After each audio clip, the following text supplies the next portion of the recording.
H pylori एक bacteria का नाम है और ये बैक्टीरिया निज़ाम इन्हज़ाम की ख़राबियों का सबब बनता है और मौजूदा दौर में हर दूसरा फ़र्द ये शिकायत करता नज़र आता है कि जनाब लैब टेस्ट कराने पर उसे एच पाइलोरी बताया गया है तो इसका इलाज बता दें। और बहुत सारे अतिबाए कराम भी फ़ोन पर जब मुशावरत करते हैं तो कहते हैं सर जी एच पाइलोरी का कोई मुजरब नुस्खा बता दें। तो ये वीडियो उन तमाम हजरात के लिए बनाई जा रही है जो कि एच पाइलोरी के बारे में मुशावरत चाहते हैं, वो चाहे अतिबाए कराम हों या आम अहबाब हों। अस्सलामु अलैकुम रहमतुल्लाहि व बरकातुहू। लाखों करोड़ों दरूद व सलाम हज़रत मोहम्मद मुस्तफ़ा सल्लल्लाहु अलैहि वसल्लम पर और आपकी आल पर और आपके असहाबा पर। मैं हूँ आपका मेज़बान हकीम लियाकत अली खिची और आप देख रहे हैं हमारा यूट्यूब चैनल हकीम लियाकत खिची। और आज का हमारा मौजू है जी कि एच पाइलोरी क्या है, इसके असबाब, इसकी अलामात क्या हैं और इसका असूल इलाज क्या होगा। ये वीडियो बुनियादी तौर पर तो अतिबाए कराम के लिए बहुत ज़्यादा अहमियत की हामिल है, वो चाहे तिब यूनानी के अतिबा हों या फिर एलोपैथिक के डॉक्टर साहिबान हों जो कि तिब से इलाज करना चाहते हों, या फिर कानून मुफरद अज़ा के मुआलजीन हों, होम्योपैथ हों, आयुर्वेदिक हों या हिजामा थेरापिस्ट हों। उन तमाम मुआलजीन के लिए ये वीडियो बेहद अहमियत की हामिल है। अपने टॉपिक की तरफ बढ़ने से पहले आपसे गुजारिश है कि अगर आपने हमारा ये चैनल सब्सक्राइब नहीं किया तो जल्दी से इसे सब्सक्राइब कर दें और साथ लगे घंटी के बटन को भी दबा दें ताकि तिब व सेहत के मौजू पर हर नई आने वाली वीडियो आपको सबसे पहले मिलती रहे। दोस्तों, जब से एलोपैथी ने अपना अमराज की बुनियाद जो है वो बैक्टीरिया, जरासीम या वायरस पर रखी है, उस वक्त से लेकर वो हर मर्ज़ का सबब जो है वो जरासीमों को करार देते हैं और हर मर्ज़ में ही फिर उस बैक्टीरिया को या फिर उस जरसूमे को या फिर उस वायरस को तलाश करने की कोशिश करते हैं, जिसकी वजह से बहुत सारे मसाइल पैदा हो रहे हैं। देखें दोस्तों, तिब जो है वो वायरस को, जरासीमों को या बैक्टीरिया को उनकी डायरेक्ट पैदाइश और डायरेक्टली अमराज का सबब बनने को तस्लीम नहीं करती। ठीक है, इसलिए आज हम जो बात करेंगे वो तिब के असूलों के मुताबिक है। तो इसमें हम देखेंगे कि तिब ये कहती है कि जरासीम जो हैं, बैक्टीरिया जो हैं, वायरस जो हैं, वो डायरेक्ट अमराज के असबाब नहीं हैं, बल्कि इनडायरेक्ट वो अमराज का सबब बनते हैं। और कोई भी बैक्टीरिया, कोई भी जरसूमा, कोई भी वायरस उस वक्त तक पैदा नहीं हो सकता जब तक कि रतूबात हमारे बदन में रुक कर मुताफन ना हो जाएं, उनमें तुर्शी और तेज़ाबियत पैदा ना हो जाए, उसके बाद ही ये जो बैक्टीरिया हैं ये पैदा होते हैं। दरअसल बात यह है कि बैक्टीरिया हमारे जिस्म में एक सेकंड के करोड़ों हिस्से में करोड़ों बैक्टीरिया, जरासीम और वायरस पैदा हो रहे हैं और ये हमारे जिस्म में बहुत मुफीद आफ़ाल सरअंजाम देते हैं। ये अमराज का सबब तब बनते हैं जब यह गैर तबाही हो जाते हैं। मसलन दूध में अगर हम थोड़ी सी तुरशी मिला दें तो वो दही बन जाती है। दूध से दही का बनना ये मुफीद बैक्टीरिया की वजह से ही है। इसी तरह हमारे पास माल्टा है, किन्नू है, वो बहुत ज़्यादा तुर्श है, तो हम उस पर नमक लगाकर खाते हैं तो वो खाने के काबिल हो जाता है। तो ये नमक का लगाना और फिर उस तुर्श किन्नू का खाने के काबिल हो जाना ये भी मुफीद बैक्टीरिया की वजह से है। इसी तरह हमारे पास कोई गर्म चीज़ है, कोई गर्म रतूबत है, तो उसको हम काबिल इस्तेमाल बनाने के लिए रतूबात मिला देते हैं। जैसे खजूर गर्म है, उसके साथ हम तरबूज जो कि तरी का हामिल है मिलाकर खा लेते हैं। तो खजूर की गर्मी को दूर करने वाला तरबूज जो है ये भी मुफीद बैक्टीरिया की वजह से है। तो बैक्टीरिया तो इंसानी जिस्म में हर वक्त मौजूद हैं, ये तब मर्ज़ का सबब बनते हैं जब ये गैर तबाही हो जाते हैं। ठीक है जी। और जो एच पाइलोरी है ये भी एक बैक्टीरिया है जो कि निज़ाम इंहज़ाम की ख़राबियों का सबब माना जाता है। अब अपने टॉपिक की तरफ बढ़ने से पहले निज़ाम इंहज़ाम की थोड़ी सी तारीफ़ हमें आना बहुत ज़रूरी है।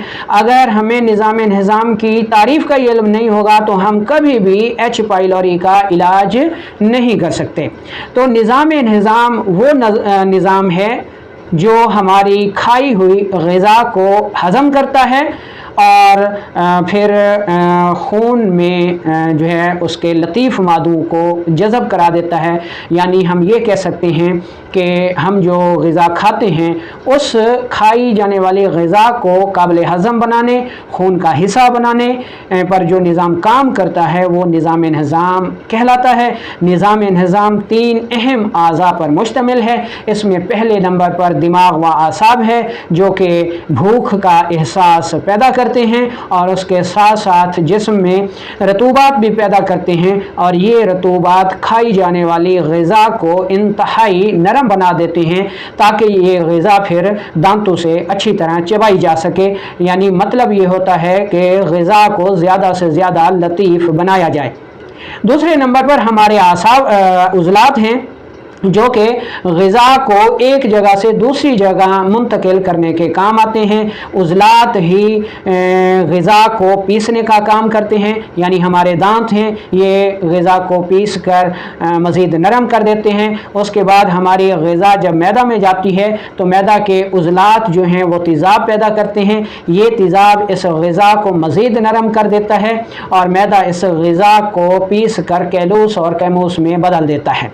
तो निज़ाम इंहज़ाम में ग़िज़ा को एक जगह से दूसरी जगह मुंतकिल करने के लिए ट्रांसपोर्ट का काम करते हैं और इसके साथ साथ ग़िज़ा को नरम भी बनाते हैं। ठीक है।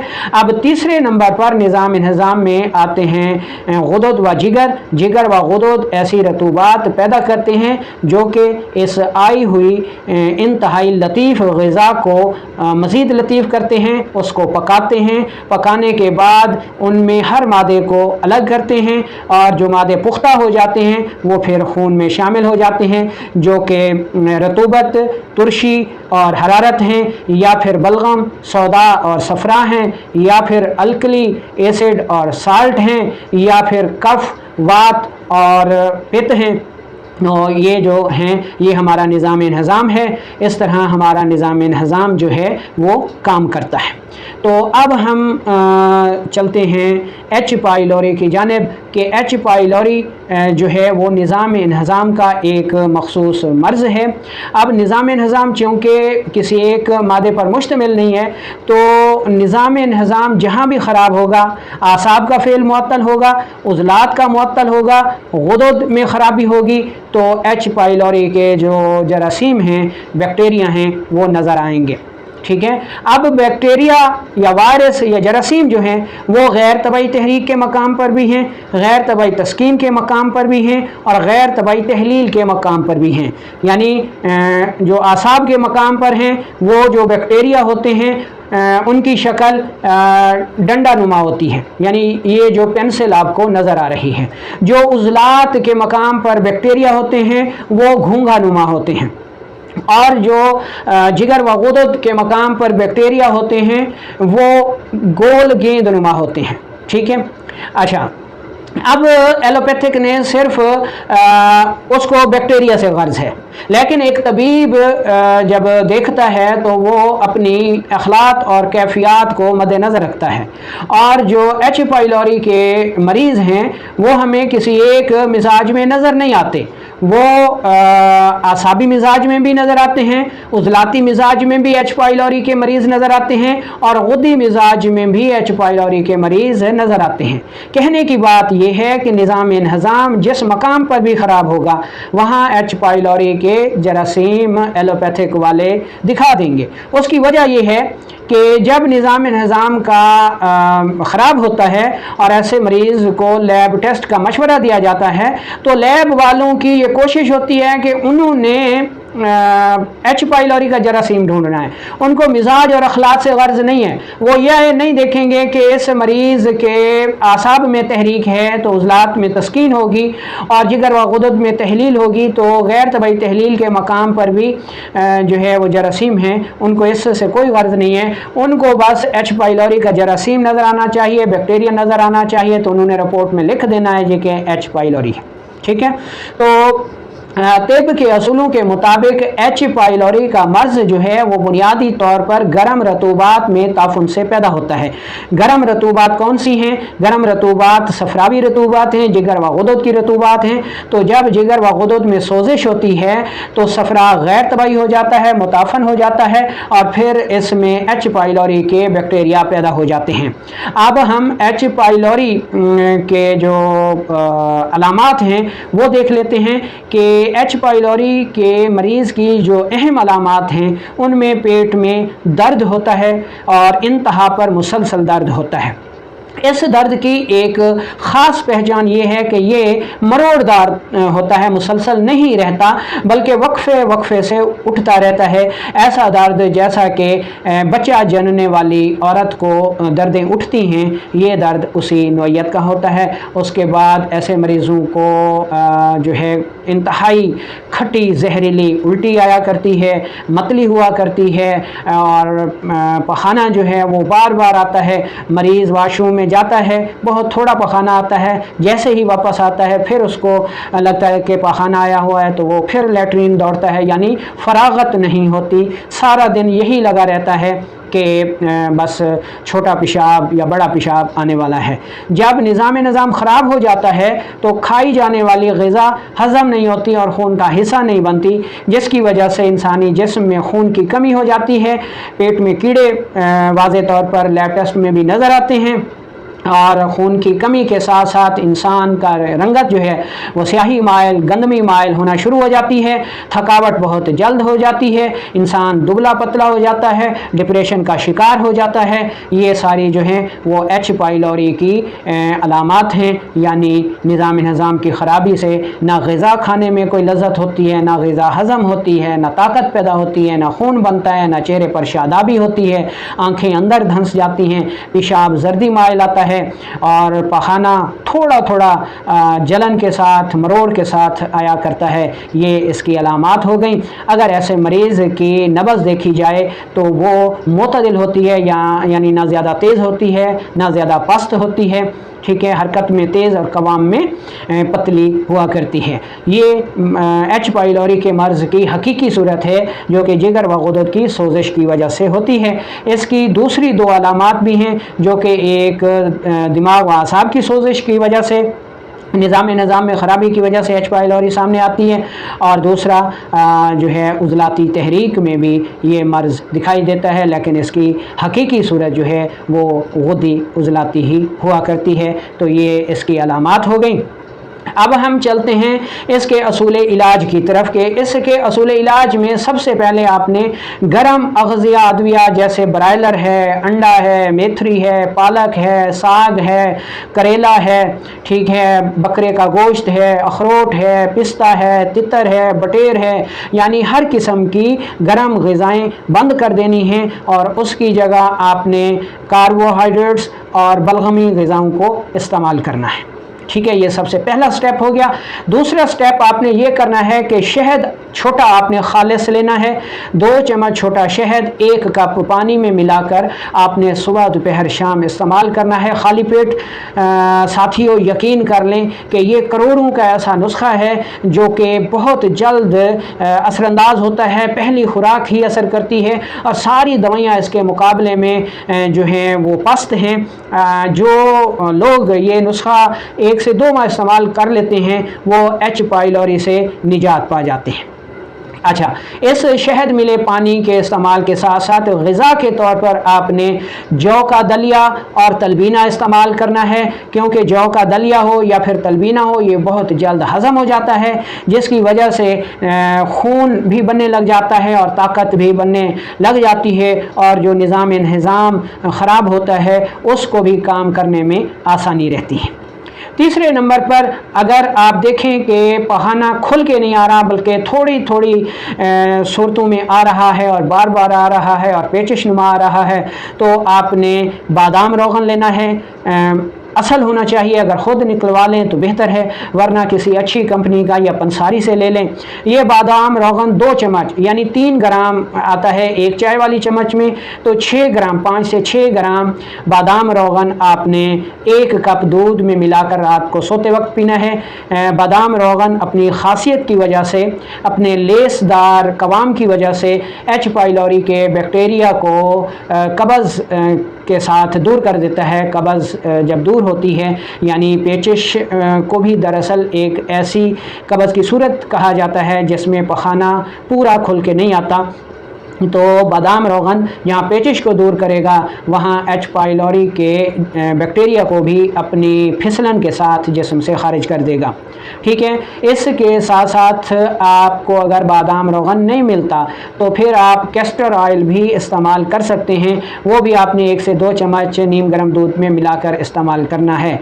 अगर कैस्टर ऑयल आपको नहीं मिलता तो उसके बाद आप ये जो गुलकंद होता है ये भी इस्तेमाल कर सकते हैं, ये भी कब्ज़ को दूर करता है और एच पाइलोरी के बैक्टीरिया को दूर करता है। ठीक है जी, तो ये ग़िज़ाई मुरक्कबात हो गए। दवा के तौर पर आप एक नुस्खा बना लें जो कि इस मकसद के लिए बहुत ज़्यादा मुफीद साबित होता है।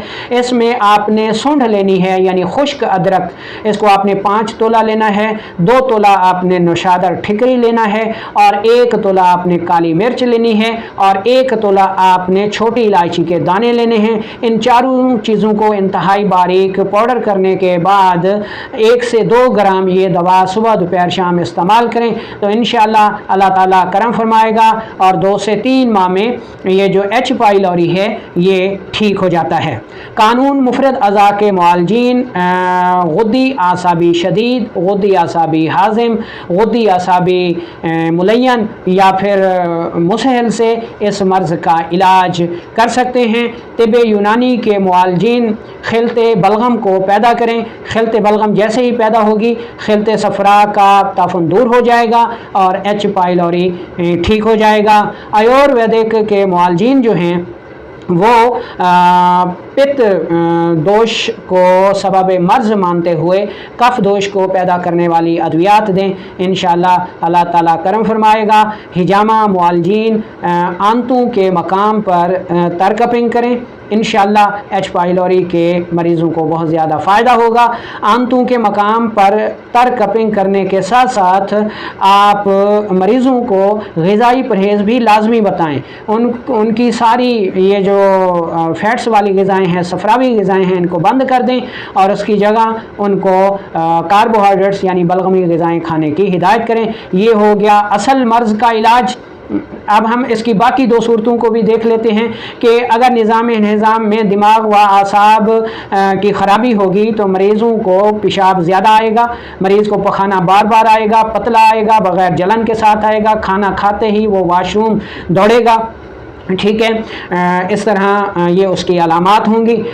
इसके असबाब में बलगमी ग़िज़ाएँ खाना छोड़ दें और उसकी जगह प्रोटीन वाले ग़िज़ाएँ, सौदावी ग़िज़ाएँ इस्तेमाल करें। मुरब्बा हरड़ इस्तेमाल करें, मुरब्बा आमला इस्तेमाल करें, ये ग़िज़ा हो गई। लौंग और दालचीनी का कहवा इस्तेमाल करें और इसके साथ साथ ये आपने नुस्खा इस्तेमाल करना है, इसको बना लेना है। हलीला से आप बरियाँ लेना है, आपने आमला लेना है और गंदा आमला सार लेनी है। इन तीनों को इंतहाई बारीक पाउडर कर लें और चम्मच का 1/4 हिस्सा सुबह दोपहर शाम इस्तेमाल करें तो ये दवा एच पाइलोरी की उन अलामात में मुफीद होगी जिन मरीज़ों को मोटापा है, बलगम आती है, पेशाब मकदार में ज़्यादा आता है, रंगत में सफ़ेद आता है, बार बार आता है, इसहाल लगे रहते हैं यानी पतला पखाना आता है, उल्टी आती है। तो ऐसी सूरतों में उनको ये नुस्खा बहुत ज़्यादा फ़ायदा देगा। अब हम एच पाइलोरी की तीसरी किस्म को देख लेते हैं जो कि मैदे की सोजिश की वजह से सामने आती है, उज़लाती तहरीक में आया करती है। तुर्श, तेज़ाबी और फास्ट फूड वाली ग़िज़ाएँ इसका सबब होती हैं। इसकी अलामात में पेट में शदीद दर्द होता है जो कि ख़त्म नहीं होता, मुसलसल रहता है। ठीक है, मरीज़ को इंतहाई गैस होती है, कब्ज़ होती है, रंगत स्याही मायल होती है, मैदा में और आंतों में शदीद तरीन जलन होती है, तेज़ाबियत होती है, मरीज़ के हाथ पाँव बहुत ज़्यादा जलते हैं, ये इसकी अलामात हो गई। और मरीज़ को पेशाब जो है वो सुर्खी मायल कम मिकदार में आया करता है। अब इसका इलाज की तरफ बढ़ने से पहले आपने ये करना है कि सबसे पहले अपने तुर्श, तेज़ाबी और फास्ट फूड वाली ग़िज़ाएँ बंद कर देनी है और उसकी जगह अपने फ़ैट्स और कार्बोहाइड्रेट्स यानी गर्म ग़िज़ाएँ और बलगमी ग़िज़ाओं का इस्तेमाल करना है। दवा के तौर पर आपने ये नुस्खा इस्तेमाल करना है, इंशाअल्लाह अल्लाह ताला करम फरमाएगा। इसमें अजवैन देसी आपने 50 ग्राम लेनी है और पुदीना आपने 100 ग्राम लेना है और गंधा कामला सार आपने 50 ग्राम लेनी है। तीनों चीज़ों को इंतहाई बारीक पाउडर करने के बाद आधी चम्मच चाय वाली यानी 1.5 से 2 ग्राम ये दवा सुबह दोपहर शाम इस्तेमाल करनी है। अगर मरीज़ को कब्ज़ भी है और गैस भी बहुत ज़्यादा होती है तो इसके साथ साथ आपने ये नुस्खा भी इस्तेमाल करना है। आपने तेज़पात लेना है, सना मक्खी लेनी है और पुदीना लेना है। तीनों दवाएं बराबर वज़न लेकर साफ़ सुथरा करने के बाद इंतहाई बारीक पाउडर कर लें और 2 रत्ती से 4 रत्ती तक सुबह दोपहर शाम इस्तेमाल करें। अगर 2 से 4 रत्ती में कब्ज़ दूर नहीं होती तो इस दवा की मिकदार बढ़ा सकते हैं और अगर 2 से 4 रत्ती में भी पखाना ज़्यादा आता है तो फिर आप इस दवा को कम भी कर सकते हैं।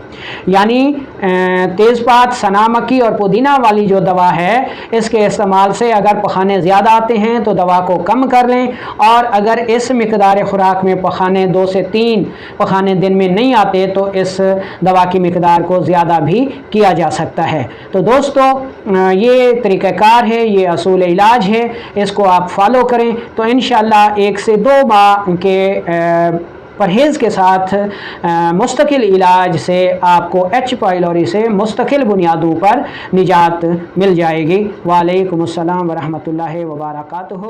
पाकिस्तान।